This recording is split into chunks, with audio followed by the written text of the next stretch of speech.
Início hoje a 11ª sessão ordinária da Terceira Câmara de Direito Público. Eu cumprimento o desembargador Washington, desembargadora Livramento, desembargadora Joriza, a doutora Elizabeth, juíza convocada, o secretário, o doutor Humberto Ibiapina, representante do Ministério Público, que já justificou e vai fazer a sessão de forma remota, participar de forma remota, a doutora Joelina, da Defensoria Pública, também cumprimento os advogados aqui presentes e os servidores.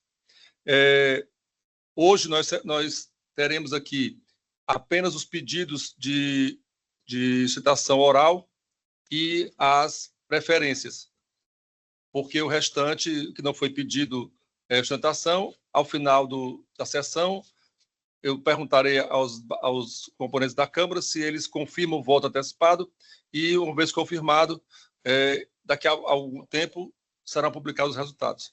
Então, vamos começar pela aprovação da ata passada. Pela aprovação. Divergência? Pela aprovação. Pela aprovação, presidente. Pois não. Então, começando pelo processo número 13 da pauta, é o processo 0155-541-20-2019. É uma ação andulatória, apelante e apelado J. Macedo S.A. e apelante, apelado, advogado do J. Macedo, o Dr. Vitor Valença Maia, apelante, apelado, Estado do Ceará, da relatoria do desembargador Washington Luiz Bezerra de Araújo. Doutor Vitor, o senhor tem 15 minutos. Obrigado, excelência. Bom, nobres desembargadores, boa tarde a todos, boa tarde demais colegas, membros do Tribunal de Justiça. A questão que se apresenta aqui hoje é uma ação anulatória contra auto de infração de ICMS lavrado pelo Estado do Ceará. E qual é o cerne da questão? Em 2009, a J. Macedo, ela aderiu a um regime tributário, regime fiscal, que é específico das empresas transportadoras. Nesse regime específico das empresas transportadoras, troca-se os créditos normais da não cumulatividade do ICMS, ou seja, troca-se aqueles créditos de aquisição de combustível, de pneus, etc., por um crédito presumido que equivale sempre a 20% do valor do débito. Então, com esse crédito presumido, mantém-se a não cumulatividade, mas por uma questão mais prática, de, ao invés de ficar auferindo e apurando todos os créditos de compras, você vai ter um crédito lá fixo que traz mais praticidade à apuração. E esse regime, que é o regime nacional, a J. Macedo fez a opção por ela lá no ano de 2009. Pois bem, a legislação do Estado do Ceará, que repete a legislação sobre esse regime que tem no país todo, ela traz algumas consequências da adesão a esse regime, algumas consequências procedimentais. E fica muito claro para a gente que é uma consequência e não uma condição, porque a própria redação da legislação fala que, optado pelo regime, será feita a anotação no livro de apuração, no livro de ocorrências, ou seja, primeiro opta-se pelo regime e depois tem-se uma série de deveres instrumentais, entre eles a anotação no livro de ocorrências. Essa é a legislação do Ceará. Pois bem, em 2009 ela aderiu a esse regime, cumpriu todas as obrigações principais acessórias, com exceção de uma, que era o registro da opção por esse regime num livro de ocorrências. É um livro que na época era até um livro físico, você anotava a caneta. E ela não fez essa anotação. A gente sabe que quando tem um dever de descumprimento de obrigação acessória, a legislação tributária ela prevê consequências, penalidades. E a legislação do Estado do Ceará não é diferente. Ela prevê uma consequência que a aplicação de uma penalidade é equivalente a 200 UFICs. 200 UFICs hoje seria equivalente a R$ 1.200, R$ 1.300. Então, na medida que ela não fez essa anotação, ela estaria sujeita a essa penalidade de R$ 1.200, R$ 1.300. Mas o Estado não seguiu dessa forma. O Estado, ele entendeu que, por não ter feito essa anotação à caneta nesse caderno, ela perderia o direito de estar nesse regime, perderia direito a todo o crédito dela da não cumulatividade, que era esses 20% de crédito presumido, e lavrou um auto de infração, cobrando imposto mais multa de 100% por descumprimento de obrigação principal. Então, essa foi a situação, contra esse auto de infração que nós estamos aqui nos manifestando hoje. Pois bem, O Estado, então, entendeu que seria uma condicionante. O cumprimento de obrigações acessórias seria uma condicionante ao regime, aos créditos, e apesar da legislação não prever essa anotação como condicionante, apesar de ser um mero descumprimento de obrigação acessória. E aí a gente começa a nossa explicação de por que esse auto é nulo, falando que essa legislação que prevê esse regime de 20% para a transportadora é uma legislação nacional. Então, a mesma escrita, a mesma redação que tem nas leis do Ceará sobre ela, nós encontramos em diversos outros estados. E em diversos outros estados, quando o Tribunal de Justiça precisou se manifestar sobre situações semelhantes, ele se manifestou da seguinte forma, e eu peço licença aqui para ler, só porque a redação dos precedentes que a gente juntou, tanto memoriais, como tem na sentença e na apelação, ele é bastante elucidativo. O que é que os outros tribunais de justiça entendem sobre essa redação que tem aqui na legislação do Ceará? No presente caso, ao constatar irregularidades nos termos de opção de diversas filiais da apelante, o fisco considerou indevido o aproveitamento de créditos outorgados entre abril de 2005 e julho de 2008, determinando o recolhimento integral do imposto e a multa equivalente a 100% do valor do crédito escriturado, ou seja, exatamente a mesma situação que a J. Macedo passa agora. Relevante, contudo, a ausência de prova nos autos de contribuinte ter se aproveitado de outros créditos, além daqueles outorgados pelo regime especial de tributação, em cumprimento ao artigo 11, parágrafo 1º do RICMS. Tal fato não foi impugnado pela Fazenda Estadual, que se limita a fundamentar a cobrança do crédito tributário na regularização tardia do termo de opção, negando-se, contudo, a apontar o ICMS que não teria sido recolhido. Ao exigir o pagamento do valor integral do imposto, o fisco está transformando, isso aqui que para a gente é a parte mais relevante, o fisco está transformando a obrigação acessória em obrigação principal, deixando de observar o direito do contribuinte de aproveitamento de qualquer crédito de entrada, em clara ofensa ao princípio da não cumulatividade. Dessa forma, devidamente comprovada em consistentes infrações descritas no auto, de rigor sua anulação, determinando-se o cancelamento da CDA, objeto da presente execução. Então, os outros tribunais de justiça, como é o caso desse precedente que eu li, analisando legislação que é idêntica do Ceará, porque é uma legislação nacional, que é um convênio que se replica em vários estados, entendeu justamente isso, que a falta de anotação é um mero descumprimento de obrigação acessória, que não seja cobrança de imposto, mas multa por falta de recolhimento, como fez o Estado do Ceará, evidenciando que essa obrigação acessória não é condição, mas consequência da opção ao regime. Então, de toda forma, para evidenciar nos autos que não houve nenhum prejuízo ao erário, e não houve 1 centavo de falta de recolhimento, a gente teve o cuidado de pedir a confecção de perícia, né, produção de prova pericial, e o juiz deferiu, e foi emitido o laudo pericial, onde o perito concluiu da seguinte forma: o descumprimento de obrigação acessória pela J. Macedo não trouxe 1 centavo de prejuízo ao erário, não trouxe 1 centavo de falta de recolhimento, ela recolheu todo o imposto devido naquele período, e esse descumprimento de obrigação acessória sequer gerou um prejuízo à fiscalização, porque tinha várias outras apurações e declarações da J. Macedo, evidenciando que ela tinha feito a opção por esse regime. Então, essa falta de anotação no caderno lá não gerou falta de recolhimento e não gerou nem problema, dificuldade na fiscalização, para eles verificarem que a empresa tinha essa opção por esse regime. Então, essas foram as conclusões do laudo. A partir dessa conclusão dos laudos, a gente tem 4 consequências relacionadas a essa cobrança. A gente entende que essa cobrança ela passa a ser indevida porque ela cobra imposto e multa por falta de recolhimento, sem que tenha havido 1 centavo de falta de recolhimento, gerando um enriquecimento sem causa do erário. Ela torna o imposto cumulativo, porque ela glosou os 20% de crédito presumido, então ficou 0 de crédito nesse período, ficou só débito. Então, nesse período de 2009, o imposto ficou 100% cumulativo, contrário ao que determina a Constituição, e penalizou com consequências próprias de obrigação principal o descumprimento de obrigação acessória.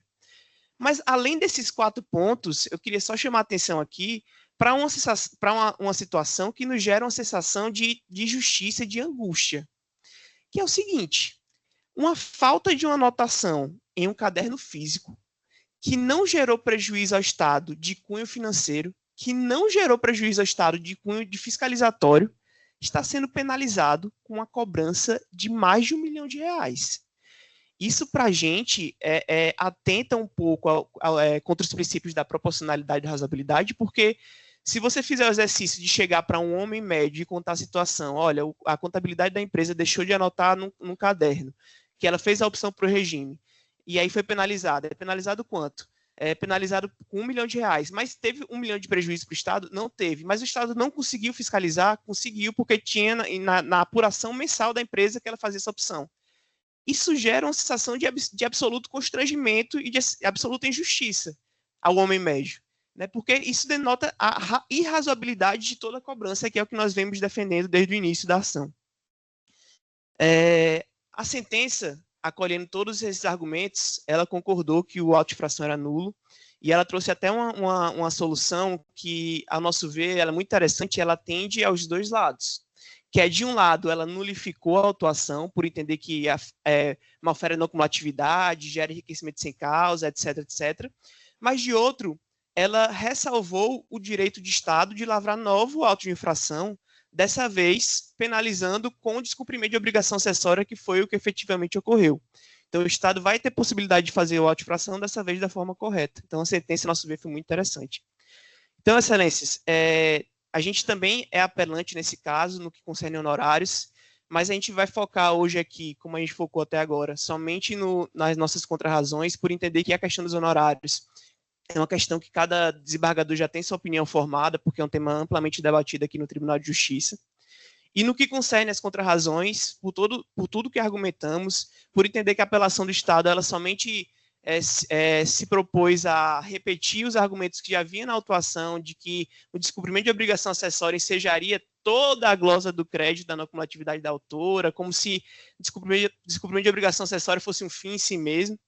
Então, nós entendemos que não procede, todas as razões que nós trouxemos aqui, e nós estamos pedindo hoje, em citação oral, a manutenção da sentença no que concerne ao mérito. Essa foi a nossa palavra hoje, obrigado por nos ouvir, e fico à disposição. Doutor Vitor, muito obrigado. Passa a palavra ao desembargador Washington, relator. Senhor presidente, eu vou a proposta de emenda, que é mais do que suficiente, até porque, em grande parte, atende à pretensão do recorrente que aqui se manifestou. Direito tributário, processual civil, apelações cíveis, anulação, ação anulatória, ICMS, crédito presumido, ausência de registro no RUDFTO, irregularidade formal, sem prejuízo ao erário, honorários advocatícios, fixação, recurso da J. Macedo provido em parte, recurso do Estado do Ceará desprovido. E aqui, com relação ao que foi provido em parte, com relação à verba honorária, que a fiscalização dos honorários deve observar o artigo 85, parágrafo 3º do CPC de 2015, aplicando-se os percentuais mínimos das faixas correspondentes ao valor da causa, aproximadamente 630 salários mínimos, sem a possibilidade de fixação por equidade. Esse é o voto, senhor presidente. Desembargadora Livramento. Eu já votei provisoriamente e aqui eu confirmo o meu voto acompanhando o relator. Eu também confirmo e passo a proclamar o resultado. Recurso do Estado do Ceará conhecido e desprovido. Recurso J. Macedo S.A. conhecido e parcialmente provido. Chamo o processo número 28 da pauta.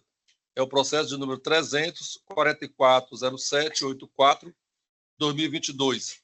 Apelação civil, apelante Ernestina Pereira de Paiva Maciel, apelado Secretaria de Educação do município de Fortaleza e outro, da relatoria das barradoras Joriza Magalhães Pinheiro. Doutor Martinho Olavo, está presente? Tá.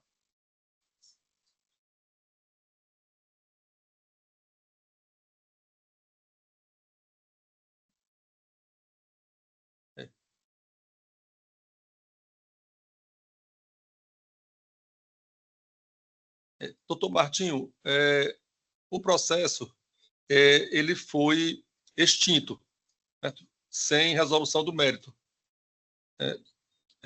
E o recurso foi prejudicado. Eu creio que talvez não, se o senhor quiser fazer, a gente vai estar aqui para ouvi-lo. Foi extinto Foi já extinto sem resolução de mérito de ofício. na ferição da relatora. Sim. Bem, eu gostaria de manter a sustentação. Não, de repente, a gente estamos aqui para ouvi-lo. dialoga. Claro. Tá. Quando for oportuno, Então pode começar, doutor. eu quero saudar todos e todas com boa tarde. E desembargador Francisco Luciano Lima, meu conterrâneo de Lavras da Mangabeira. É uma honra estar aqui. Quero cumprimentar as eminentes desembargadoras, a começar pela relatora, desembargadora Joriza, doutora Elizabeth, desembargadora Livramento, desembargador Washington, e saudar todos os serventuários desta colenda corte, na pessoa do Davi, secretário da Câmara, cumprimentar aos nobres colegas advogados e advogadas que aqui se encontram, aos demais serventuários e do Estado, na pessoa do Praça, que aqui está, oficial? Sargento. Bem, o caso que nos traz à tribuna é algo inusitado, né? Em que pese haja aí, portanto, uma prejudicial de mérito quanto à adequação da via eleita, né? Há pressupostos para se entender sobre cabimento ou não do mandamos nesta seara, uma vez que é residual a pertinência do right. Se há direito líquido e certo, é um pressuposto a ser considerado. E se, portanto, não for defensível, atacável por HC ou habeas data, nós temos a adequação do mandamos. Para que nós compreendamos se há direito líquido e certo, é necessário nós fazermos uma análise ampliada do espectro que envolve a circunstância factual, uma vez que, na primeira instância, nem a edilidade de Fortaleza aventou a inadequação da via eleita, talvez porque entenda haver um lastro de direito a impetrante. É o caso, para que nós alinhemos aqui sobre o que nós estamos tratando, se trata de uma professora de escola, uma professora abnegada, dedicada à sua vida à docência e aos serviços administrativos de escolas públicas, servidora estadual, que no ano de 2014, sem a sua vontade, sem sua voluntariedade, teve a conversão da escola na qual trabalhava para a municipalidade. Foi municipalizada a escola. Para que não houvesse solução de continuidade, para que houvesse, portanto, obediência ao princípio da continuidade de serviço público e estabilidade das atividades ali realizadas, o corpo administrativo, o conselho gestor, o núcleo gestor daquela escola foi mantido. Foi mantido, portanto, por servidores estaduais e, consequentemente, haveria de ocorrer uma cessão ao município. Obviamente que nós estamos diante de cessão de um ato discricionário. No entanto, esta foi a vontade do próprio Estado em ceder os seus servidores para desempenhar as atribuições ali incumbidas a eles. Esses servidores dedicados, de forma dedicada, continuaram laborando, desempenhando a contento os seus mistérios. Ocorre que não houve a regularização da sessão, a despeito das inúmeras tentativas de diálogo com a cúpula da Secretaria de Educação do Estado, em paralelo com a Secretaria do município. Não houve prejuízo financeiro. O trabalho realizado foi remunerado. E, obviamente, não teve nenhum tipo de prejuízo à atividade administrativa e docente das escolas. Diante disso, nós aqui, desembargadora Joriza, não queremos nem de perto contraditar ou sermos aqui os arautos da verdade, nem um pouco. Na verdade, é só uma reflexão. Diante do novel paradigma da juridicidade e do vetor da eticidade, onde há um paradigma que norteia as relações civis e, notadamente, as relações do direito público, assim como ensina Gustavo Binebon, por exemplo, nós haveríamos de perquirir, de analisar se a confiança legítima e outros atributos chamados por Marinoni, Sérgio Arenhart e Daniel Mitidiero de elementos parcelares da boa-fé objetiva não foram violados pelo Estado ao simplesmente, de forma abrupta e sem qualquer fundamentação ou explicação, ser demovido e esquecer a ideia de cessão, tendo passado, desde 2014, todos esses anos com os servidores em uma situação de instabilidade, sem poder parar de exercer os seus monos para que não houvesse prejuízo ao serviço.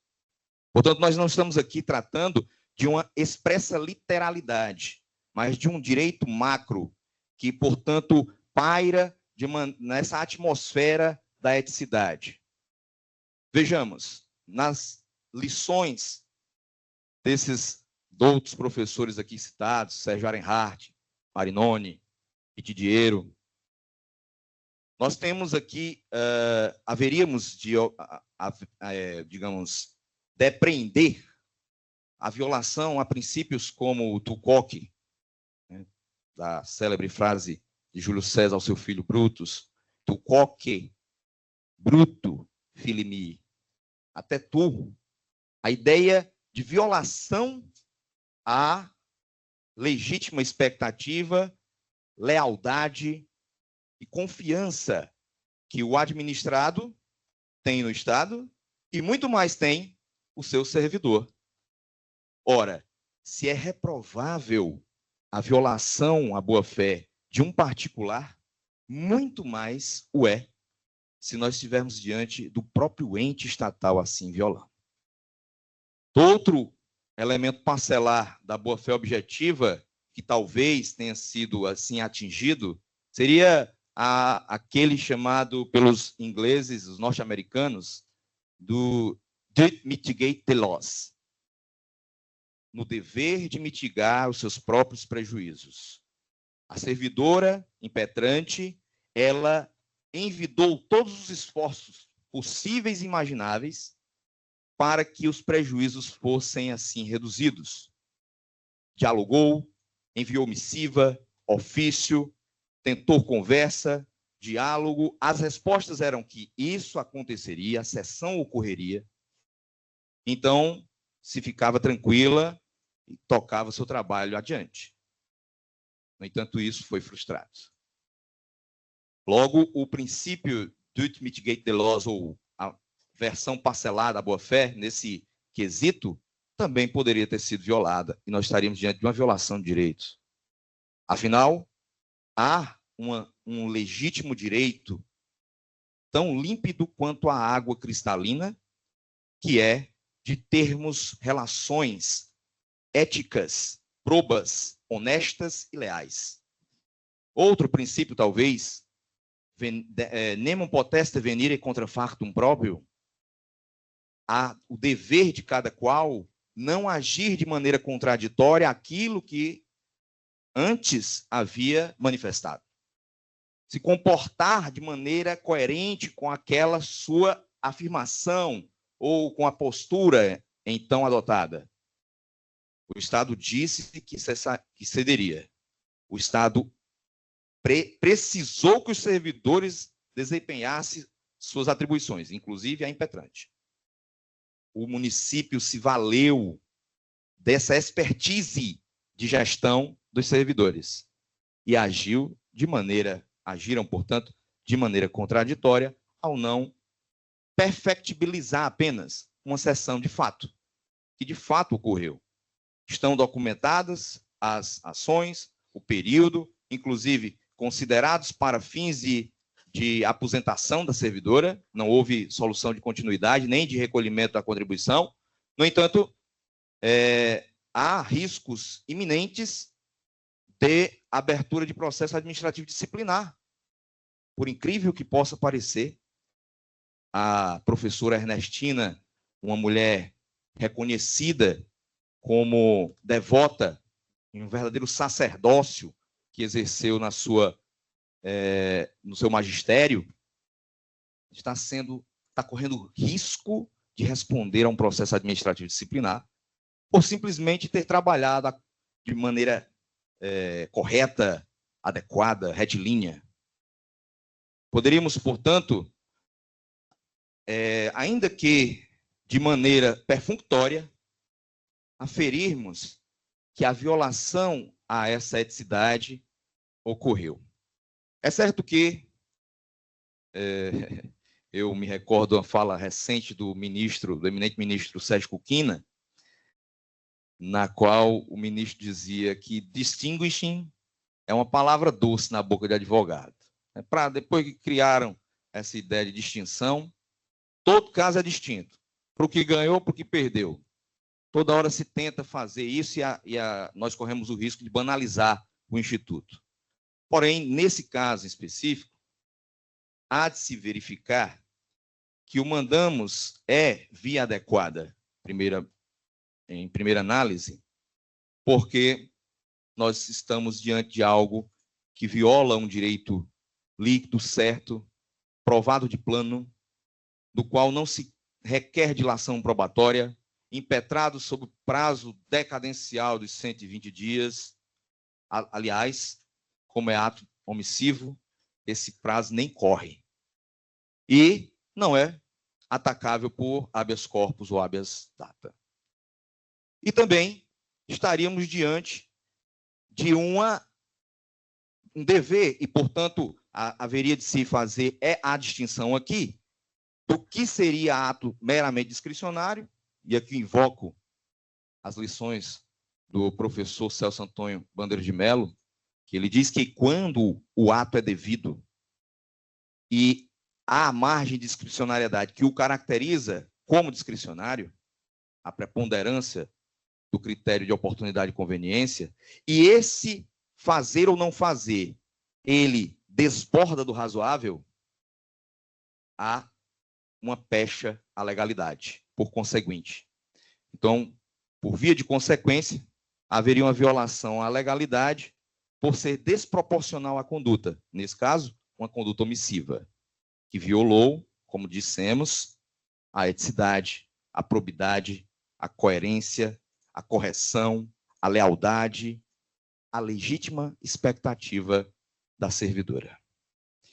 Nesses termos é que se pede a reforma da sentença para que haja, portanto, o reconhecimento da adequação da via eleita e, ato contínuo, o provimento do mandamos, da impetração, para que, portanto, a servidora não tenha mais temor, não tenha receio e haja essa retificação dos seus assentos funcionais sem prejuízo para ambos os lados.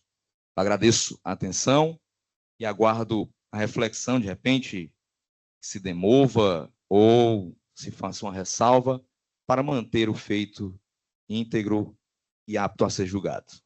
Obrigado.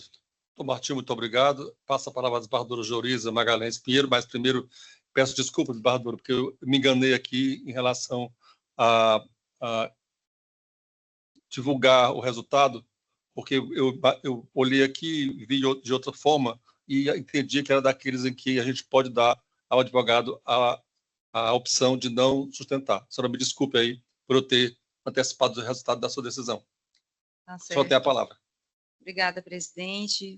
Cumprimento a todas e todos, em especial o nobre advogado, pela sustentação oral, pelo seu trabalho. Como o voto já está à disposição de todos os julgadores, eu vou ler a emenda, acho que é esclarecedora, inclusive em relação à parte impetrante. Direito processual civil e administrativo, apelação, mandado de segurança, ausência de prova pré-constituída, necessidade de dilação probatória, inadequação da via eleita, indeferimento da inicial, extinção do processo em resolução do mérito do recurso prejudicado. Caso em exame, apelação em face da sentença que denegou a segurança extinguindo o processo com resolução de mérito, consoante artigo 487, inciso 1 do CPC. Questão em discussão consiste em aferir a existência de direito líquido e certo da impetrante ao pedido interfederativo de cessão em relação ao período de 1/9/2014 a 31/12/2016, considerando a necessidade de regularizar o histórico funcional da demandante. Razões de decidir. A cessão de servidor público é ato administrativo discricionário, submetido à conveniência e oportunidade da administração pública e da autoridade pública competente. De fato, não compete ao Poder Judiciário determinar o pedido de cessão do servidor. Porém, isso não implica dizer que o Poder Público possa agir com arbitrariedade em ofensa ao princípio da segurança jurídica, boa-fé e legítima expectativa do servidor.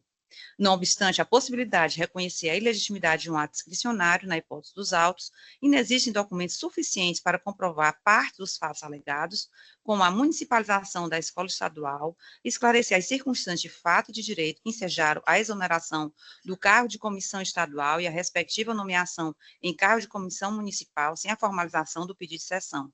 Do mesmo modo, não é possível assegurar de forma clara e indubitável a situação funcional atual da servidora e os motivos que ensejaram eventual exoneração do cargo comissionado municipal no ano de 2016. Nessa linha de raciocínio, ausente a prova pré-constituída do direito líquido e certo da impetrante, a extinção do processo sem resolução do mérito, em virtude da inadequação da via eleita, à medida que se impõe, haja visto que o mandado de segurança não comporta dilação probatória. Dispositivo, processo extinto sem resolução do mérito, de ofício, ante a inadequação da via eleita, nos termos do artigo 10 da Lei 12.016/2009, combinado com os artigos 321, parágrafo único, e 485, inciso 1, ambos do CPC. Recurso prejudicado.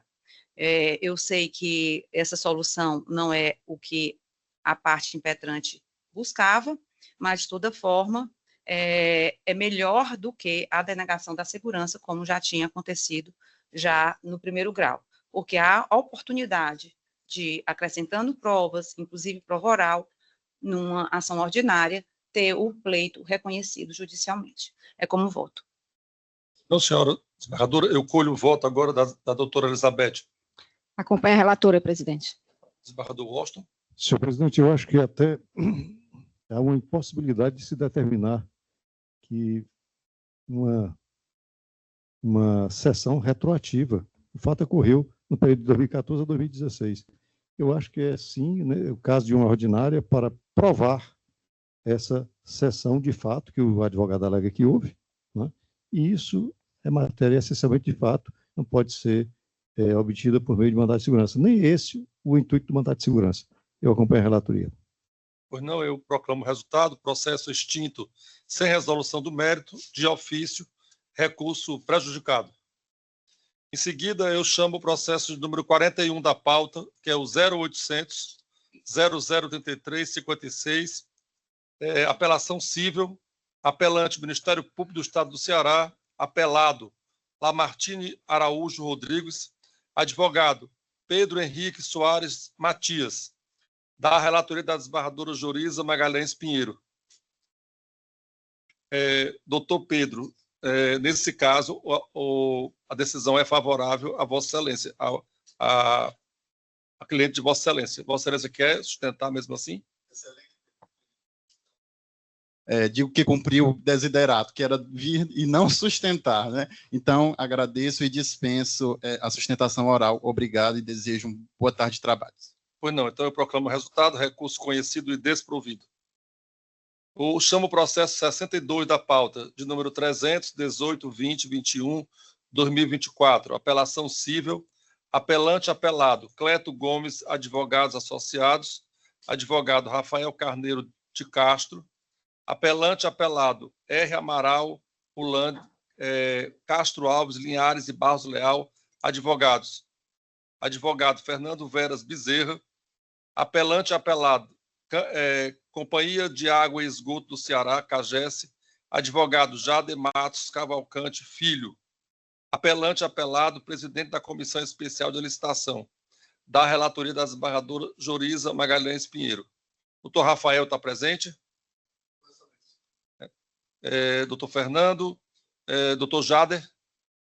Então, eu começo com o doutor Rafael Carneiro de Castro. Pois não. Como o Cleto Gomes, advogado associado, está na qualidade de apelante de forma adesiva, se entendeu que descer os apelantes principais. Pois não, sem problema. Doutor Fernando Veras Bezerra.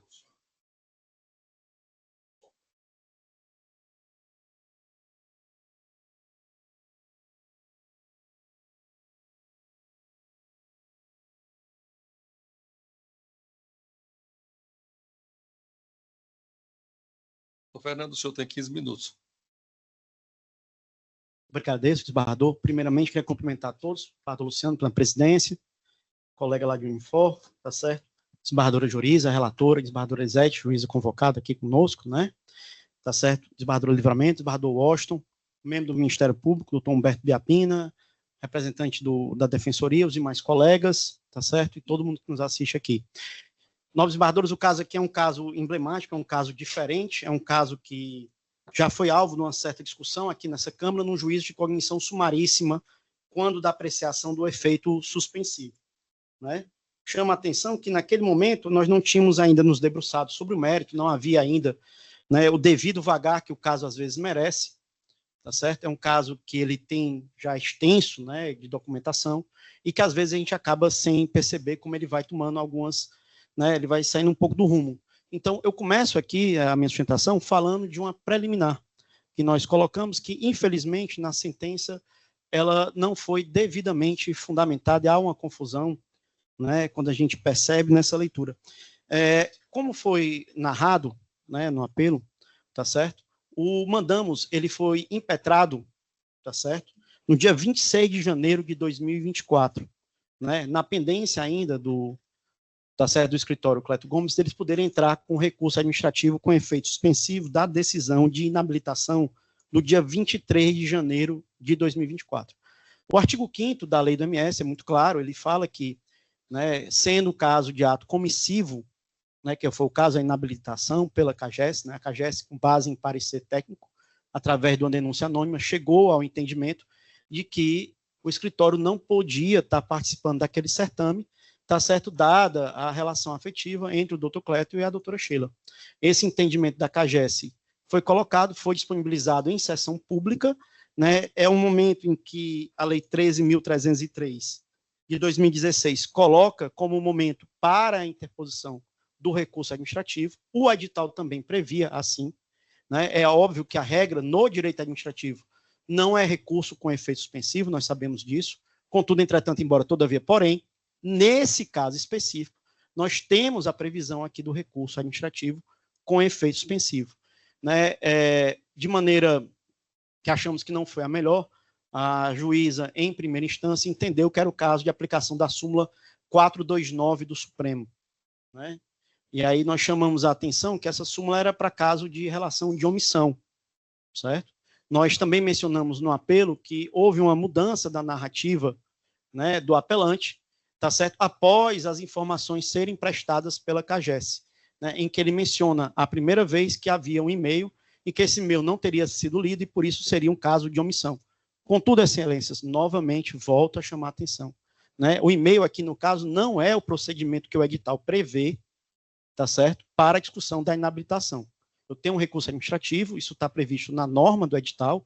Agora, quando aqui do julgamento desse mérito, dessa apelação, nós temos aí o devido vagar, realmente na cognição sumaríssima, é muito difícil, e existem aí momentos em que a gente, né, diante dos fatos e da dificuldade que é uma Câmara de Direito Público, não é à toa que essas câmaras foram separadas, né? Tanto é que nesse tribunal, quando nós estamos ainda nas câmaras cíveis, né, que tínhamos aí o público e o privado, né, a quantidade de processos no direito público, dos documentos que são colocados, né, fazem que haja essa especialização da turma e esse entendimento da matéria.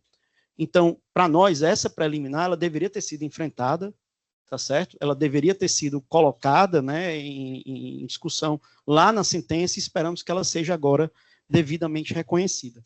Caso essa preliminar ela não seja, né, acolhida por vossas excelências, tá certo? Nós ainda estamos discutindo, tá certo? No mérito, a questão da doutora Sheila, né? Como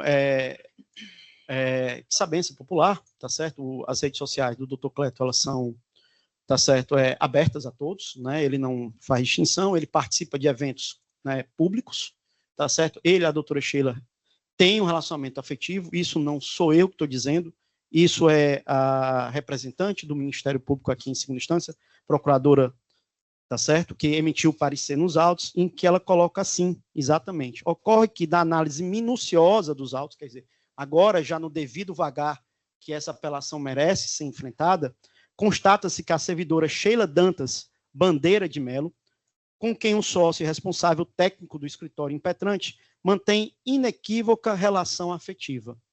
Né? Eu chamo a atenção para esse ponto, que duas questões foram levantadas, duas questões essas que não seriam sequer alvo de muita discussão numa Câmara de Direito Privado atualmente, né?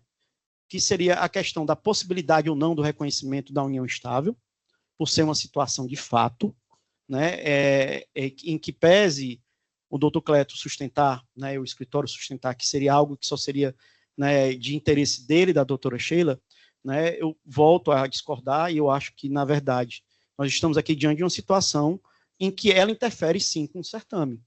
Né, e o dever da CAGES, como foi questionada, era apurar, investigar, e a CAGES apurou.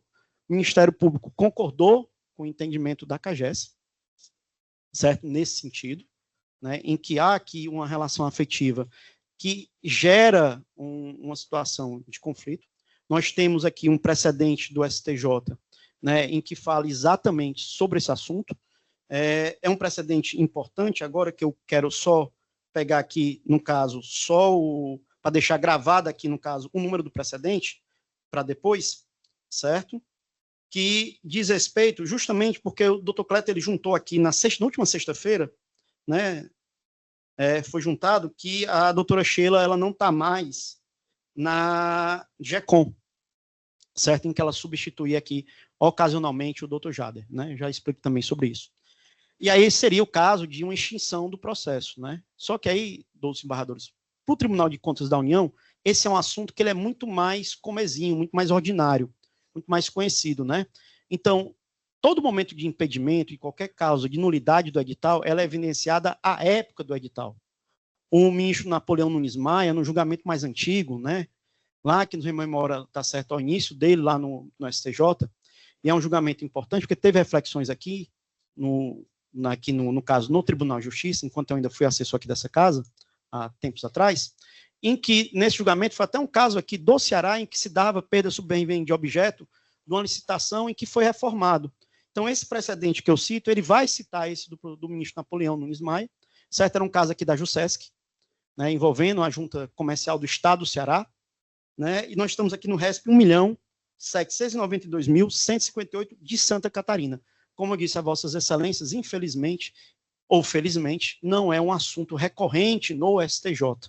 Até porque é um assunto difícil, né? Um assunto que às vezes acaba entrando aí na seara da súmula 7, muito difícil ter o pré-questionamento para esse tipo de assunto, é muito mais comum o Tribunal de Contas poder entrar ou não nesse tipo de mérito, certo?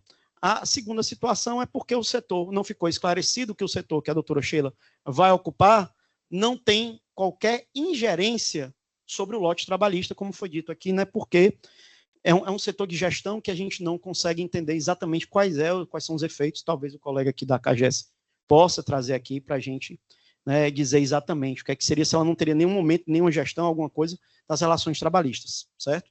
Nós ainda temos também, juntamos aqui nos autos, tá, uma situação de conflito. Atualmente há um conflito, a doutora Sheila é reclamante em uma reclamação trabalhista, em que ela advoga, né, no caso, que ela tem direito a uma gratificação, essa reclamação é contra a CAGES, e a CAGES está sendo defendida, está habilitado, né, o doutor Cleto Gomes lá e os demais membros lá do escritório. Né? Então fica difícil, né? Ele tem uma relação pessoal com a doutora Sheila, de qualquer monta que seja, tá certo? Isso gera esses conflitos que nós temos falado, e a administração pública prezando pela moralidade, pela eficiência e demais princípios, eu acho que seria interessante a gente perceber por essas questões. Como eu falei para Vossas Senhorias, talvez aqui já tenha se deparado um caso de reconhecimento de união de solução estável, às vezes, por uma situação de pensionamento. Né? Questão que a gente fala pensionamento em sentido amplo, mas um benefício previdenciário que a gente vê que são situações de fato, são tão situações de fato que a gente consegue hoje, perante o próprio Estado, através de testemunhas, reconhecer administrativamente. Né? Tá certo? A gente tem, além aqui do caso, né, o tema 1001 do STF, que fala da pessoalidade, da moralidade, tá certo? E como nós dissemos, né, a doutora Sheila, quando ela estava dentro dessa gerência do contencioso GECOM, né, ela era coordenadora do contencioso geral.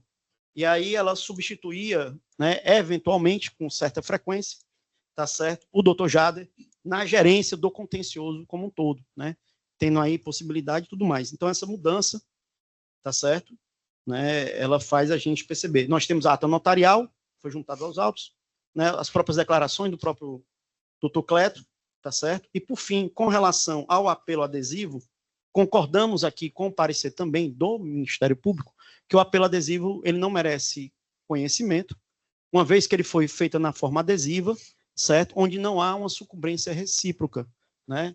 Foi dado procedência ao pedido do doutor Cleto, não houve, pela juíza, em primeira instância, qualquer reconhecimento, né, dessa relação afetiva, tá certo? Então, ele não teria por que ter esse conhecimento. Agradeço demais a todos, essa é a minha citação, né, e espero que o caso tenha a melhor resolução possível. Doutor Fernando, muito obrigado. Eu chamo o doutor Rafael Carneiro, pela CAGES. O senhor ficaria por último. Doutor Jader Matos Cavalcante Filho, pela CAGES.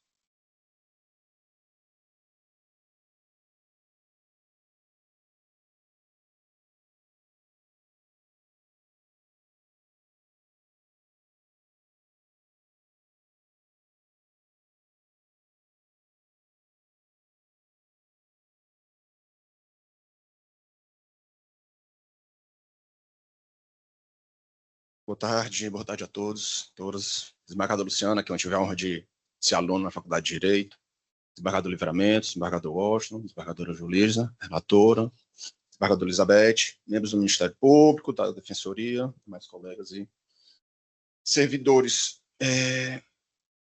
Excelentíssimos, eu não vou me alongar muito aqui na minha fala, o nosso colega aí do escritório Amaral já falou bastante, eu vou apenas complementar um pouco a fala dele para trazer, eu acho, creio que uma questão bastante importante aqui neste processo.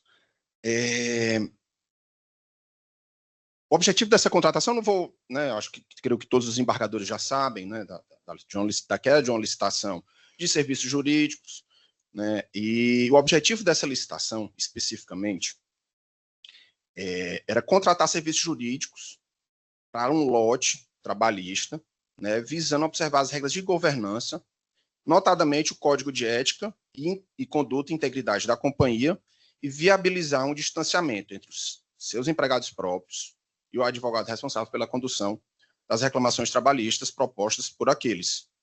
Tanto é assim que esta foi uma das justificativas técnicas apresentadas no termo de referência do edital.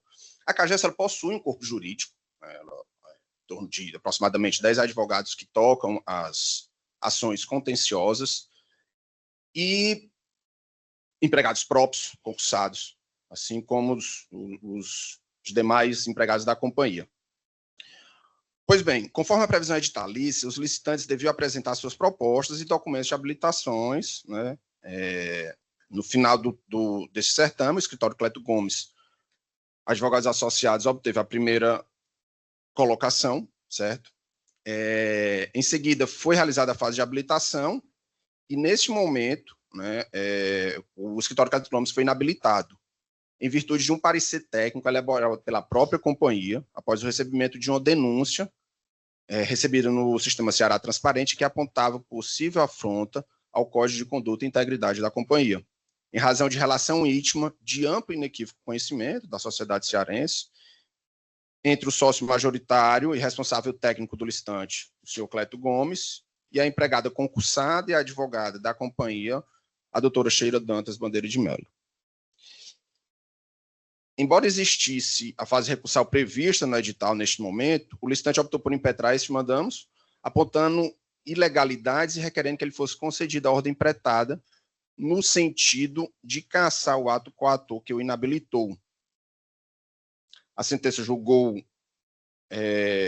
foi julgada procedente, o mandamos, né?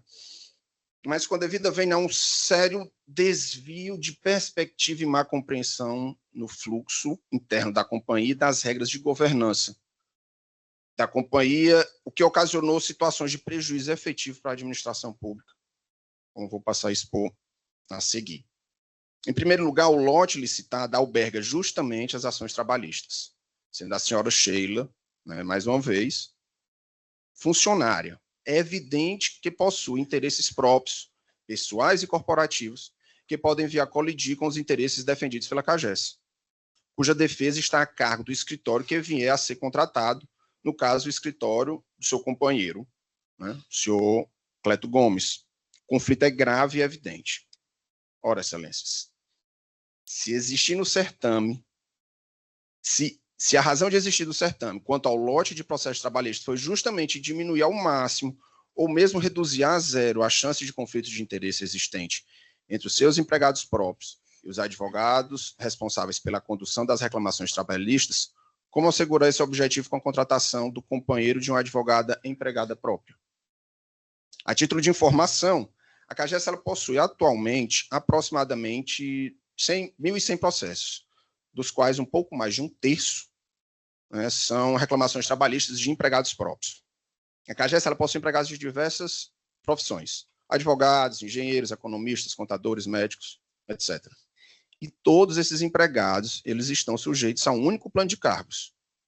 Há, portanto, diversos tipos de reclamações trabalhistas individuais que repercutem para os demais empregados, dentre eles a empregada, a doutora Sheila, companheira do sócio majoritário, né, do escritório impetrante. Então, veja bem, decisões favoráveis a empregados da companhia, eles têm um reflexo, né, nos demais empregados, dentre eles a doutora Sheila.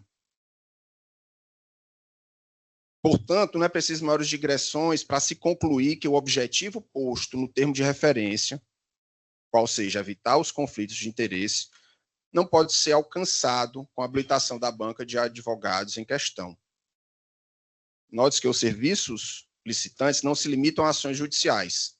Também englobam negociações coletivas, emissões de parecer jurídico sobre direitos trabalhistas e previdenciários e processos administrativos de matéria trabalhista. Portanto, a questão transborda do particular, vindo a atingir toda a integridade deste conjunto de processos e matérias. O risco à ordem, à moralidade, à impessoalidade e à governança ampla da CAGES e da administração pública são graves, evidentes e inadmissíveis. E este é o contrassenso que foi chancelado pela sentença, de modo que a CAGES foi obrigada pelos juízes de origem a habilitar, contratar e remunerar um escritório em condições que desafiam a lisura da administração e pessoalizam o órgão, com fragilização da res pública e do erário e possivelmente favorecimento de interesses privados. Assim, roga-se pelo provimento deste recurso com a reforma integral da sentença em questão. Obrigado a todos. Obrigado. Passa a palavra, enfim, o doutor Rafael.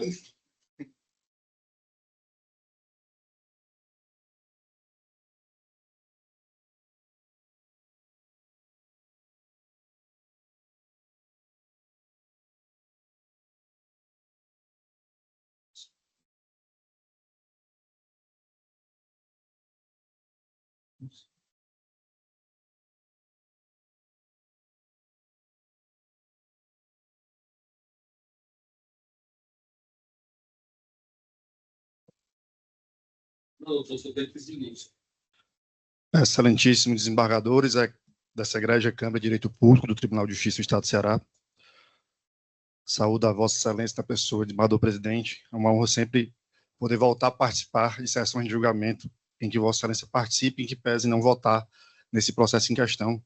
Saúdo a representante do Ministério Público, da Defensoria Pública, servidores presentes e, por último, os advogados que nos acompanham, especialmente os que me antecederam. Também é uma honra e uma satisfação, doutores, dividir aqui a tribuna com Vossas Excelências. Doutos julgadores, o caso já foi bem exposto do ponto de vista macro. Vou aqui tentar pontuar no que toca a Cleto Gomes, advogados associados, e não porque também é Antônio Cleto Gomes. Existem algumas questões que são incontroversas no processo. Isso é fato. Doutora Sheila Dantas é empregada da CAGES. O escritório Cleto Gomes saiu-se nesse lote em específico, que é o lote 1 da licitação, na primeira colocação, sendo posteriormente desclassificado e inabilitado pelas questões aqui já abordadas, que serão novamente tratadas. Também controversa a relação afetiva existente entre Sheila Dantas e Antônio Cleto Gomes. Mas, excelências, os pontos incontroversos cessam aqui. O escritório, nesse caso, entende que, por força da legislação aplicável ao caso concreto, não seria tão somente a relação conjugal que geraria a lisura, o comprometimento da lisura do procedimento administrativo. Não é isso que impõe a lei. Por decisões do TCU e já até interpretadas, questões constitucionais interpretadas pelo STF, deve ficar efetivamente comprovado nos autos que aquele empregado, aquele servidor, sobre o qual se impõe essa eventual relação afetiva, que eu ainda estou falando de forma genérica, ele, primeiro, tem poder decisório no procedimento licitatório, ele tem poder de, ao exercer um cargo diretivo de gestão, tornar aquele procedimento licitatório do qual participará eventualmente o licitante com quem ele mantém algum tipo de relação, sob o palio da desconfiança ou de algum ato que possa comprometer o seu resultado. Segundo ponto, se o cargo, a função exercida por esse servidor, ela poderá, durante a execução do contrato, também ser comprometida. Né? O setor de fiscalização poderia comprometer a aplicação de eventuais penalidades, fiscalização do contrato, etc. Os colegas que me antecederam tiveram aqui uma boa oportunidade de trazer aqui a Vossas Excelências efetivamente em que momento a função exercida pela doutora Sheila Dantas comprometeria a contratação, no primeiro momento, e, eventualmente, comprometeriam a execução ou a fiscalização do contrato, o que não fizeram. Porque, de fato, não há nos autos nenhuma evidência nesse sentido. Ao contrário, os elementos de prova são exatamente o contrário, de que a função por ela exercida, primeiro, não tinha nenhuma relação com a contratação do escritório vencedor, seja ele qual fosse, e, muito menos, comprometeria a execução e a fiscalização desse contrato. Mas antes de nós aprofundarmos aqui a questão essas questões jurídicas aqui postas, importante também trazer aqui, já antecipado pelos colegas que falaram, sobre a preliminar de inadequação da via eleita para a propositura do mandado de segurança. Essa questão foi tratada na origem, né, devidamente rechaçada pelo juízo de origem. É importante destacar aqui, por ser uma questão de direito, eminentemente de direito, essa Câmara, essa composição que ora julgará esse processo, já apreciou também a questão quando do julgamento do pedido de efeito suspensivo, e na ocasião a emenda constou expressamente sobre a aplicabilidade da súmula 429 do STF, portanto, admitindo a impetração do mandado de segurança no caso concreto. É importante destacar também, excelência, que desde a impetração do mandado de segurança, que pela tentativa de afirmar que houve uma mudança de pedido da causa de pedido, o que não ocorreu, o escritório impetrante, ora apelado, desde o princípio, sustenta o vício no procedimento, a omissão da comissão de licitação, a não oportunizar efetivamente a defesa e a melhor apuração para a alegativa da relação conjugal existente e a sua consequência para o procedimento licitatório, porque, como dito, não é só a relação que deve ser apreciada. E, dito isso, claro que ficou caracterizado na ocasião a omissão quanto ao devido processo legal, a violação ao direito de defesa e ao contraditório, o que, portanto, deve causar o afastamento da preliminar em questão. Um outro ponto também, antes de entrar no mérito, mas isso já de forma muito rápida, porque já foi também antecipado, a doutora Sheila, ela foi já destituída da função que ela exercia na GECOM, desde setembro de 2024, foi um fato trazido ao processo para conhecimento de Vossas Excelências, numa petição protocolada na última sexta-feira. A matéria também, de outros julgadores, objeto aqui das apelações ou do ponto fulcral do processo, também já foi apreciada por Vossas Excelências quando do julgamento do agravo interno. A doutora Joriza, relatora, negou o pedido de efeito suspensivo monocraticamente. O requerente, naquela ocasião, interpôs agravo interno, cuja ementa constou. Constitucional, administrativo e processo civil, agravo interno contra a decisão monocrática, quem deferiu o pedido de efeito suspensivo à apelação. Mandado de segurança, sentença concessiva. Para eliminar de extinção do mandamus, com fundamento no artigo 5º, inciso 1º da Lei 12.016. Rejeitado. A aplicabilidade da súmula 429, licitação com critério de julgamento, melhor combinação de técnica e preço, para a contratação de serviços de assessoria e consultoria jurídica. Suposto impedimento legal do licitante. Sentença que fundamentou a concessão da segurança em entendimento disposto no tema 1001 do STF. A ausência de elementos que demonstrem a influência sobre o certame licitatório ou na execução do contrato. Suspeição não pode ser presumida.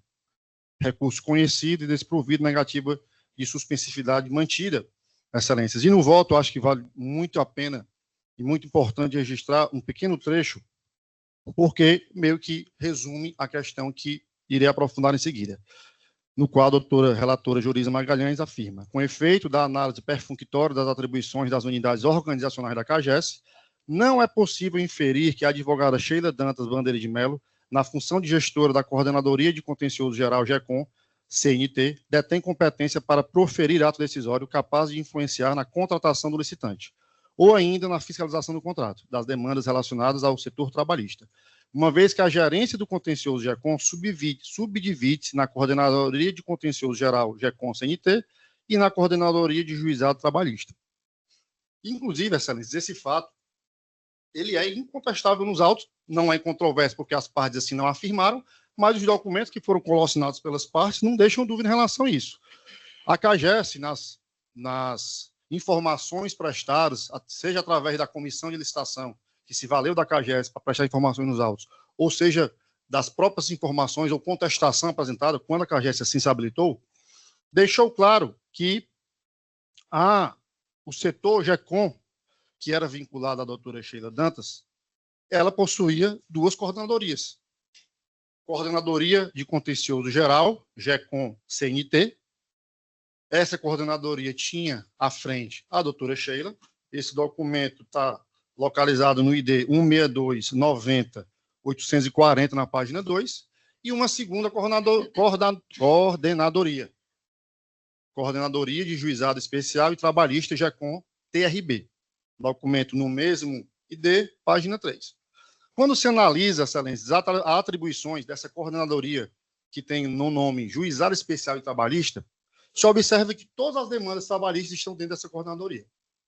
Controle de processos judiciais de juizado especial e trabalhistas, controle dos processos de contencioso administrativo trabalhista, assessoramento de celebração dos acordos judiciais e extrajudiciais de juizado especial e trabalhista, proposição de ações judiciais de juizado especial e trabalhista em defesa dos interesses da CAGES. Ou seja, a doutora Sheila, ela não era vinculada a essa coordenadoria. Então, não poderia, e aí a CAGES não trouxe em nenhum momento do processo, de fato, esse elemento, a doutora Sheila, nas suas atribuições, ela jamais poderia intervir, seja na contratação, muito menos no momento posterior, seja na fiscalização, seja no cumprimento, seja na execução, seja eventualmente na aplicação de multas.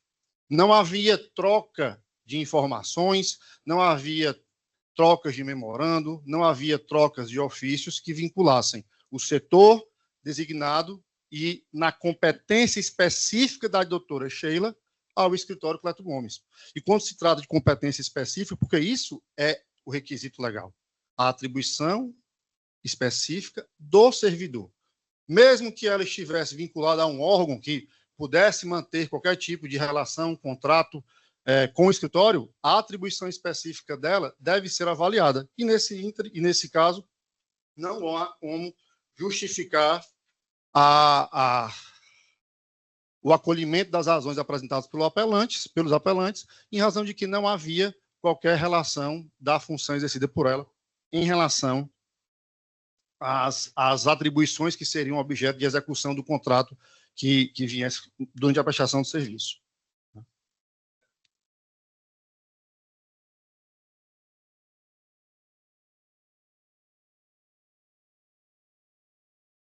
Pelos fluxogramas, excelências, que foram anexados no processo, no tocante à contratação, é inegável que a doutora Sheila não participou, ou não tinha, melhor dizendo, nenhum ato decisório no processo de contratação, né? O corpo jurídico da CAGES, como um todo, pode ter colaborado com a criação do edital, do termo de referência, cotação de preços, mas isso em nenhum momento vincula a doutora Sheila ao edital, a torna como um elemento de fator decisório da contratação. Isso foi exaustivamente utilizado como fundamento na sentença de origem e baseado em todos os fluxogramas que foram juntados ao processo. O edital de licitação, ele deixa muito claro os órgãos que participaram da contratação, né? A diretoria jurídica, a gerência de contratações de serviços e obras, a gerência de desenvolvimento jurídico, o coordenador de contratações e a superintendente de consultoria jurídica. Quando a GECOM veio a participar do procedimento licitatório, o fez na pessoa do Dr. Jader Matos Cavalcante Filho, gerente do contencioso, e não na pessoa da doutora Sheila.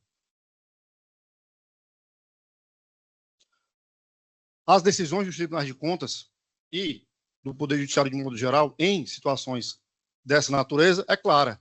Deve ser analisado especificamente a atribuição do servidor, do empregado, e o seu grau de envolvimento na questão no tocante a eventual poder decisório, fiscalizatório, o que, no caso em questão, frise-se, não existiu e torna a decisão de primeiro grau acertada. Por fim, excelências, e encaminhando aqui para o término, no tocante à questão da união estável, do ânimos de manter essa relação, o escritório Cleto Gomes, né, na pessoa de seu diretor, reafirma o que já foi colocado nas petições, assim, a CAGES não poderia reconhecer essa união estável, quando nenhum dos dois assim o fizeram, né? A relação, como dito, é inegável, é fato incontroverso, mas o reconhecimento dessa união, a intenção dos dois, não poderia ser reconhecida pela CAGES, especialmente para uma inabilitação, e especialmente sem avaliar a conduta e as funções da doutora Sheila Dantas de Mello no processo no processo de contratação e no processo de execução. Dito isto aqui, agradeço imensamente a atenção de Vossa Excelência, encerro a minha fala, aguardando a manutenção da sentença de origem. Obrigado. Rafael, muito obrigado. Eu passo a palavra à doutora Jorisa Magalhães Pinheiro. Obrigada mais uma vez, presidente. Cumprimento os nobres advogados, doutor Fernando, doutor Jade, doutor Rafael, que muito bem desempenharam as suas atribuições aqui nessa tribuna. Eu vou fazer um resumo rápido do voto, porque é complexa, um pouco complexa a situação, mas com a sustentação oral dos advogados, eu acho que já está bem clara aqui para os colegas.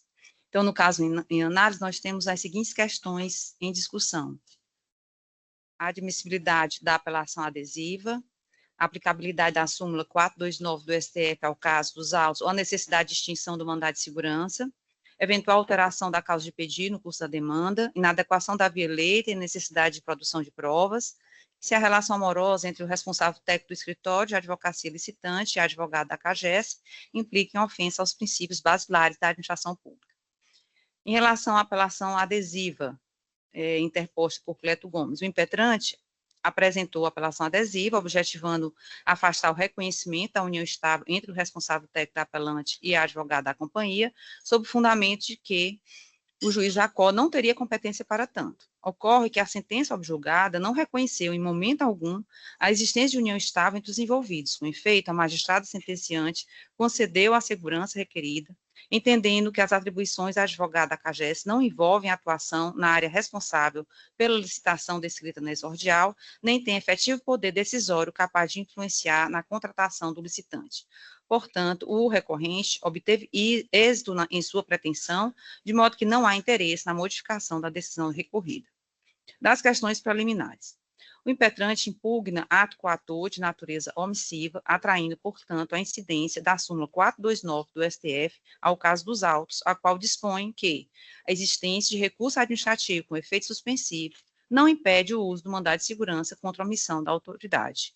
Ademais, ainda que não fosse o caso de aplicar o entendimento contido na súmula 429 do STF ao presente caso, os tribunais superiores têm se manifestado acerca da prescindibilidade de exaurimento da via administrativa para a propositura da ação mandamental, considerando que a norma contida no dispositivo em comento busca coibir a concomitância de recurso administrativo com efeito suspensivo, pendente de julgamento no âmbito administrativo, com a ação no âmbito judicial, que não é o caso dos autos. Logo, afasta a tese de extinção do mandado de segurança com fundamento no artigo 5º, inciso 1, da Lei 12.016, de 2009. Do mesmo modo, não merece prosperar a alegação de alteração da causa de pedir, uma vez que é possível extrair desde a narrativa inicial, bem como das demais manifestações apresentadas nos autos, que o impetrante se insurge em face de suposto ato omissivo do presidente da Comissão Especial de Licitação, que inabilitou o impetrante com base em impedimento legal constante no edital e na Lei 13.303, de 2019, sem diligenciar junto ao licitante sobre o fato atribuído à parte interessada ou para que se manifestasse acerca do parecer técnico apresentado pela CAGES. Outro sim, compreendo não ser o caso de extinção do mandado de segurança por inadequação da via eleita, tendo em vista que os documentos apresentados são suficientes e hábeis para inferir a existência de direito líquido e certo, deixando de se fazer necessária a produção de provas. Do mérito, de início, faz-se imprescindível de esclarecer que não se está a aferir a existência ou não de união estável entre os envolvidos. Como bem observado pelo magistrado sentenciante, eventual configuração de vínculo conjugal não se enquadraria nas vedações previstas no edital, uma vez que cônjuges ou companheiros não são legalmente considerados parentes. Dessa forma, a declaração ou a ausência dela quanto à existência de união estável revela-se irrelevante para a solução da presente controvérsia. O que se faz pertinente é verificar se o relacionamento entre os envolvidos ofende o princípio da moralidade e da impessoalidade, os quais devem reger as contratações públicas. Na particularidade do caso em análise, embora reste incontroversa a existência de relação amorosa entre o responsável técnico da licitante e a servidora dos quadros da entidade contratante, não se observa que a advogada Sheila Dantas Bandeira de Mello, na função de gestora da Coordenadoria de Contencioso Geral, detém competência para proferir ato decisório capaz de influenciar na contratação do licitante ou ainda na fiscalização do contrato das demandas relacionadas ao setor trabalhista. Conforme demonstrado nos autos, a advogada não exerce função de gerente da gerência de contencioso, que é um dos setores responsável pela formalização do processo licitatório. Tal setor encontra-se sob a gerência de outro empregado, subordinando-se ainda à superintendência de solução de conflitos. Do organograma apresentado, verifico que a gerência do contencioso, a qual, repito, está sob a gerência de outro funcionário, subdivide-se na Coordenadoria de Contencioso Geral e na Coordenadoria de Juizado e Trabalhista, sendo esta última responsável por coordenar os processos jurídicos e demandas provenientes da Justiça do Trabalho. Assim, considerando que o licitante concorreu apenas para o lote 1, o qual se refere aos processos trabalhistas, e que o responsável pela gerência do contencioso não é advogado da companhia, não visualizo efetivo poder decisório capaz de influenciar na contratação do licitante ou ainda na fiscalização do cumprimento dos contratos.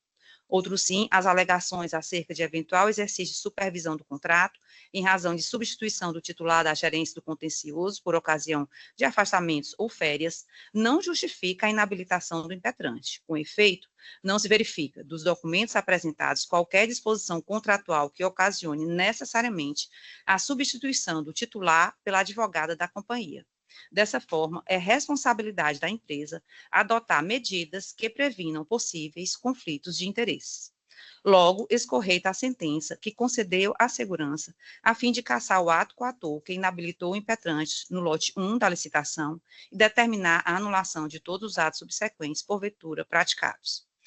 Ante o exposto, voto no sentido de não conhecer do recurso adesivo interposto por Cleto Gomes e conhecer dos demais recursos interpostos, mas para negar-lhes provimento. Obrigado, desembargadora. Eu passo a colher os votos. Doutora Elizabeth, como vota? Pois não. Desembargador Washington, como vota?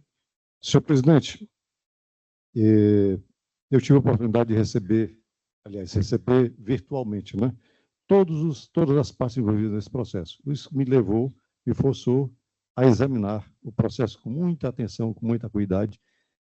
Todos esses aspectos que a desembargadora Joriza abordou no voto dela, eu tive a oportunidade de examinar.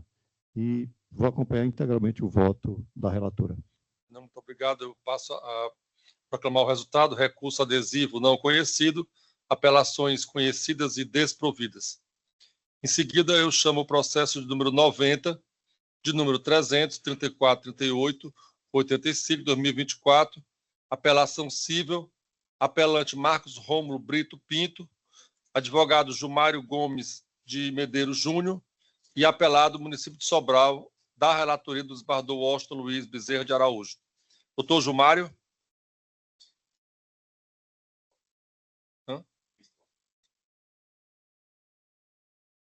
Está presente? Doutor Gilmário. Boa tarde, doutor Gilmário. Está ouvindo? Doutor Gilmário, o senhor está me ouvindo? O senhor está me ouvindo?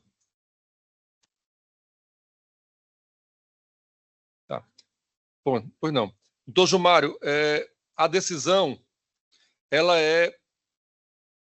é favorável aos interesses do seu cliente. O senhor desiste da sustentação oral?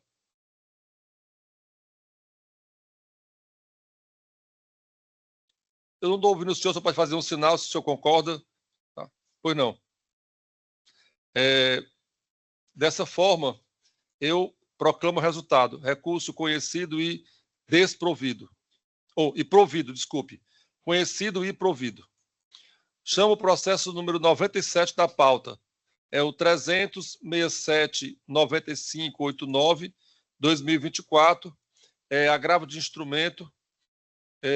Agravante construtora imobiliária JMV Limitada. Advogado do Bruno Costa Bandeira e Letícia Vasconcelos Paraíso. Agravado município de Missão Velha, da relatoria do desembargador Washington Luiz Bezerra de Araújo. Doutor Bruno? Doutor Bruno, o senhor tem 15 minutos. Boa tarde, excelência, obrigado. Cumprimento também o nobre desembargador relator, doutor Washington, também cumprimento os demais desembargadores. Boa tarde também aos nobres servidores que aqui estão presentes. Agradeço a palavra.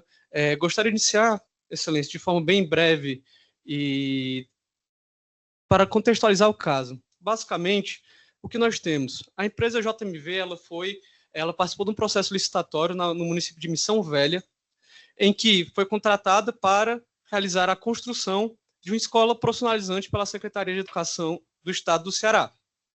Nesse contexto, dentro do próprio edital da SEDUC, havia a disposição de que ela deveria recolher o ISS no valor de 2% sobre os serviços prestados, no caso 40% da obra.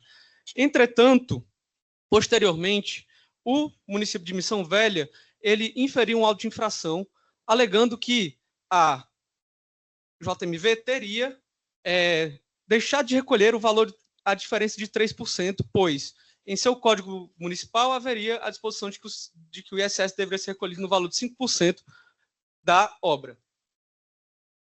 Diante disso, foi lavrado auto-infração, o processo administrativo ele correu da forma devida. Entretanto, posteriormente, o débito foi inscrito em dívida ativa e, consequentemente, impediu que a empresa ela exercesse algumas atividades, como, enfim, emissão de CND, que é muito importante na via de construção civil, como também alguns problemas com fornecedores. Diante disso, foi apresentado um mandado de segurança, exatamente para evitar a cobrança desses débitos, visto que, primeiro ponto de extrema relevância é que a JMV nada mais fez do que seguir o edital que vinculava o processo licitatório, ou seja, perante a lei das licitações, a lei 8.666 de 93, a JMV era obrigada a seguir o disposto no edital. Consequentemente, ela não poderia fazer diferente do que recolher os 2% que o fez. Além disso, consultando outros processos licitatórios basicamente idênticos ao que a JMV estava sujeita, foi identificado que o município de Missão Velha constantemente adotou a prática de utilizar somente 2% do valor a cobrança de somente 2% do ISS. Ou seja, o processo licitatório em que a JMV participou nada mais fez do que replicar processos em que o município de Missão Velha havia utilizado anteriormente. Consequentemente, aqui nós temos, na verdade, que a cobrança dessa diferença de 3% feita pelo município de Missão Velha fere o princípio da isonomia tributária, pois, em situações extremamente semelhantes, o município de Missão Velha adotou também a alíquota de 2%. Entretanto, somente para o caso da JMV, em que houve essa cobrança do diferencial de 3%, alegando que deveria ser recolhido o valor de 5% no geral. Então, excelências, aqui nós temos que essa cobrança ela fere um princípio extremamente comum do direito tributário, extremamente basilar, que é o princípio da isonomia tributária, em que, se há situações em que o contribuinte ele já foi cobrado sobre 2%, e essa situação é uma situação similar a que a JMV está exposta, nada mais certo do que o município de Missão Velha continuar adotando o seu entendimento anterior de que a cobrança devida, na verdade, é de 2% e não de 5%, como fez. Diante disso, obviamente, em primeira instância, o doutor juiz singular ele decidiu por não conceder a segurança pleiteada, por não conceder a tutela pleiteada, para evitar a cobrança tanto em dívida ativa, consequentemente que a empresa poderia emitir o CND, e também para evitar a cobrança em protestos. E, consequentemente, diante do que nós apresentamos aqui, se essa tutela não é provida, a empresa ela não consegue também manter as suas atividades de forma 100% efetiva.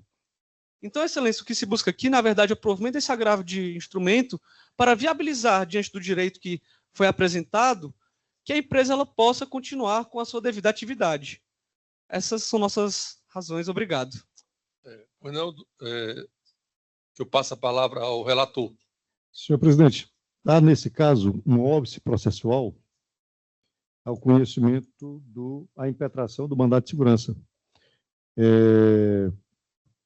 A notificação do lançamento ocorreu no dia 27 de dezembro de 2023 e a impetração ocorreu no dia 5 de setembro de 2024, quase um ano depois, excedendo o prazo de 120 dias para a propositura do mandato de segurança. Então, é um caso de decadência do direito de impetrar o mandato de segurança.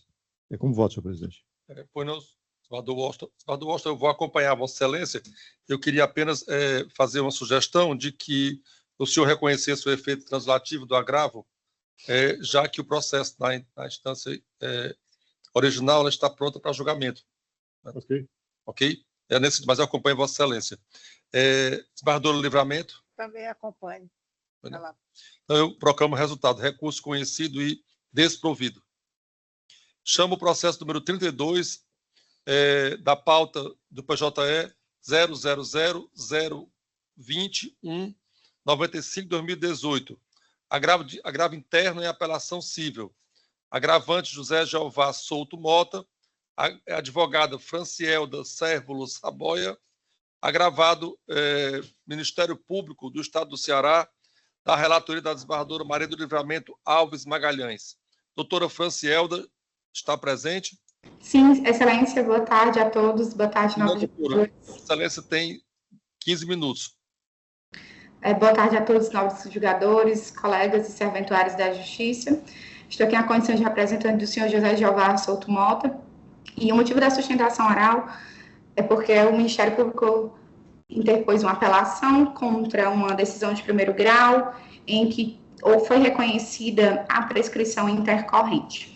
E nos presentes autos, Excelências, a Lei 14.230, de 2021, veio a modificar o advento de que a prescrição intercorrente poderia ser atribuída a casos anteriores, né, a nova regulamentação, e que essa nova determinação, ela veio justamente para trazer que o prazo prescricional seria ali de 4 anos.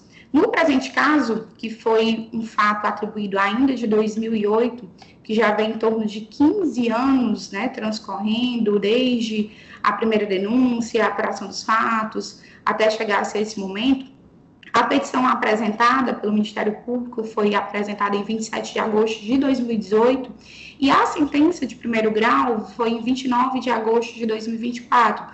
Fato esse que se configura aí que já seria um prazo superior ao lapso temporal de 4 anos que foi atribuído, reconhecido pelo juiz ACOL, como sendo o prazo prescricional aplicado à prescrição intercorrente diante da legislação atual em vigor.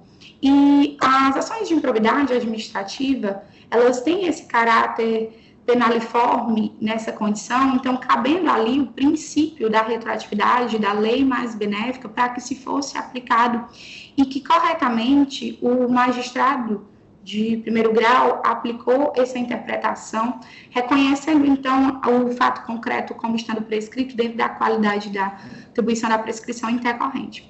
Então, a defesa do senhor José Jeová Souto Mota vem se manifestar para ser mantida essa decisão do juízo de primeiro grau, que foi acertada, tendo em vista os fatos atribuídos, bem como foi respeitados os princípios constitucionais, administrativos, sancionadores aí, assim como também de forma tem sido comum o STJ reconhecer essa atribuição em fatos similares a esses julgados. Então, requer Vossas Excelências que apreciem o fato nessa circunstância apresentada para que seja mantida a sentença do juízo de primeiro grau. Esses termos se requer, Excelência. Muito obrigado, doutora. Eu passo em seguida a palavra à desembargadora Maria do Livramento Alves Magalhães. Boa tarde. Boa tarde, Excelência. Eu estou tendo recurso como desprovido, com base no tema 1199 do STF, que entende que a Lei 14.230 de 2021 não admite o prazo retroativo à data da lei. Então, o tema 1199 trata disso, do STF, e é contrário à decisão de primeiro grau nesse caso. Eu vou ler só a cabeça da emenda, que está muito bem explicado. É direito administrativo e processo civil, agravo interno em apelação cível, ação de improbidade administrativa proposta antes do advento da Lei 14.230 de 21, sentença que extinguiu a demanda com fundamento na prescrição intercorrente e retroatividade do regime prescricional inserido na lei, pela Lei 14.230. Tese em repercussão geral, objeto do tema 1199 do STF. Apelação interposta pelo parquet. decisão monocrática que deu provimento ao apelo para afastar a prescrição e determinar o retorno dos autos à origem, inconformismo do réu apelado, recurso conhecido e desprovido. É como voto. Tá, muito obrigado. Eu colho o voto da desembargadora Joriza. Acompanho a relatora, presidente. Doutora Elizabeth. Acompanho a relatora, presidente. Quando eu proclamo o resultado, recurso conhecido e desprovido. Vamos agora ao julgamento com quórum ampliado do PJE. Eu chamo o processo 128, que é o processo de número 0013-348-37-2019, apelação civil, apelante Emanuel Arnon Cordeiro de Souza, apelado Instituto Brasileiro de Apoio e Desenvolvimento Executivo, IBAD, e outros, da relatoria do desembargador Washington Luiz Bezerra de Araújo. Em síntese, dando prosseguimento ao julgamento que havia sido suspenso em razão do pedido de vista por mim apresentado, no sentido de conhecer e negar provimento à apelação. A desembargadora Maria do Livramento profere voto acompanhando o entendimento do relator para dar provimento ao apelo. Diante da divergência apresentada e do resultado não unânime, tornou-se necessária a ampliação do quórum. E eu pergunto ao desembargador Washington se o senhor tem alguma coisa na condição de relator a acrescentar? Não, senhor presidente. Pois não. Desembargador do Livramento? Mantém o meu voto, acompanhando a relatoria. Desembargadora Joriza? Eu acompanho o relator. Pois não. Desembargadora Elizabeth? Pois não. Então, eu fico vencido. O voto do desembargador é no sentido de dar conhecimento, conhecer e dar provimento ao recurso, por maioria.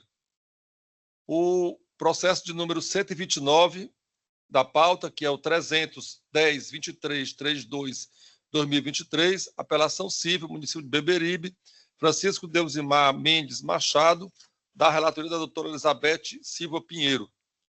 Da mesma forma, a doutora Elizabeth apresentou um voto no sentido de conhecer e dar provimento à apelação, sendo acompanhado pelo desembargador Washington, e eu proferi um voto pelo conhecimento e desprovimento do apelo. Por esses fatos, o processo foi para o 942, e eu pergunto à desembargadora Joriza como vota. Nesse caso, também acompanho a relatora. Pois não. A doutora desembargador Livramento, desculpe. Eu acompanho a relatora e quero fazer uma ressalva, que a decisão que foi citada, no caso, na divergência, da minha relatoria, ela não se aplica a esse caso. É uma outra situação. Lá havia feita as intimações. Pois não, eu vou verificar, então. Do meu voto divergente, não é isso? Pois não. Então, a senhora acompanha a relatora? Acompanha a relatora. Tá. Então, da mesma forma,